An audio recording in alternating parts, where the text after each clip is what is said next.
It begins with a board, a square one, with colored streets, little houses, fake money, and 2 dice. Monopoly. For most of us, it's a family ritual. We've all been there, crammed around a table, fighting over who gets to be the car or the top hat. Someone hoards the oranges. Someone mortgages everything. And someone flips the board when they land on boardwalk with the hotel. But here's the thing most people don't know. Monopoly was never just a game. In 1904, a woman named Elizabeth Magie invented something called the landlord's game. It wasn't meant to entertain. It was meant to teach. Her goal was to show how quickly wealth concentrates in the hands of a few, how everyone else is left gasping for scraps. But over time, the message got lost. The game was rebranded, repackaged, and sold as Monopoly, the world's best-selling celebration of greed. You might think this is trivia, but it isn't. Because Monopoly would become the stage for one of the most fascinating psychological experiments ever conducted. And what it revealed is as chilling as it is familiar today. This is the story of the Monopoly experiment. It all began when researchers invited strangers into a lab. They sat them down in pairs. The rules? They'd play Monopoly against each other. But before the first dice rolled, there was a twist. A coin flip. Heads, and you're the rich player. Tails, and you're the poor. The rich player got twice the starting cash. They got 2 dice instead of 1. Every time they passed go, they pocketed $200. And the poor player? They shuffled along with a single die. And when they passed go, they collected just $100. The inequality was obvious, just like in real life. But the real goal of this experiment was only one, and it didn't fail. Within minutes, you could see the transformation. The rich players leaned back in their chairs. They puffed up. Their voices grew louder. They slammed their tokens down with unnecessary force. They started eating more pretzels from the snack bowl, casually, as though even the food was theirs by right. And their language, different, crueler. They began taunting their opponents. It was sweet for me. Lose on your money soon. Looks like I made some good investments.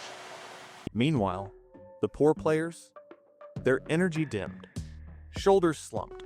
They giggled less. They were being erased by the rules of a game they never had a chance to win. And here's the punchline. When the game ended, researchers asked the winners, "How did you win?" Now, the obvious answer would be, because I got lucky, because of that coin flip, because the game was rigged in my favor. But not one rich player said that. Not one. Instead, they told stories about how smart they had played, how their strategy had paid off. Sound familiar? It should, because you hear all of this every day, on a smaller scale, then bigger. Maybe it's your boss who brags about his accomplishments. Or maybe it's your colleague, your parents, your girl or boyfriends. And maybe we are so too. That's what the Monopoly experiment revealed. When people are given privilege, even by nothing more than the flip of a coin, they quickly start to believe they deserve it. I laughed when I first read that pretzel detail. But this is in fact the reality check of today.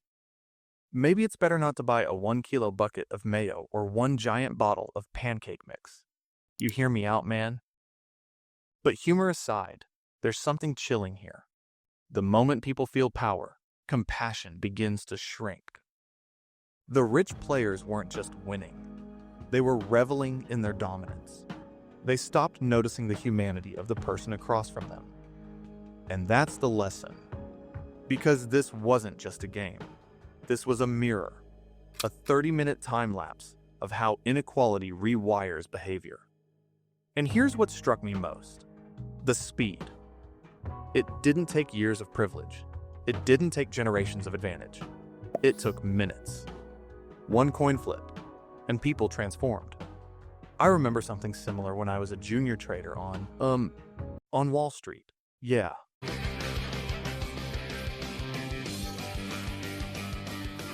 Not like this, but pretty close. If you think this only happens in Monopoly or on Wall Street, think again. It happens everywhere. Promotions at work, inheritance in families, birth lotteries of passport and geography. Once someone is on the winning side, they start rewriting the story. The coin flip disappears. And here's where the experiment stops being funny. Because in Monopoly, the loser shrugs, stands up, and grabs a drink. In life, the loser doesn't walk away. They're stuck with less money, with a lesser voice, with lesser chance. And the winners? They build personas on the idea that they deserve all. They pass laws. They set wages. They tell the stories you watch on Netflix. While forgetting that, they flip the same coin as us. So, next time you see that board, the colored bills, the dice, the little iron, or the Scotty dog, you won't see the game the same way. Because the truth is, we sit at the same table. Some of us rolling 2 dice, some of us rolling 1. And most of us forgetting how the dice were handed out in the first place. Because if you can forget the coin flip in Monopoly, how much easier is it to forget it in life?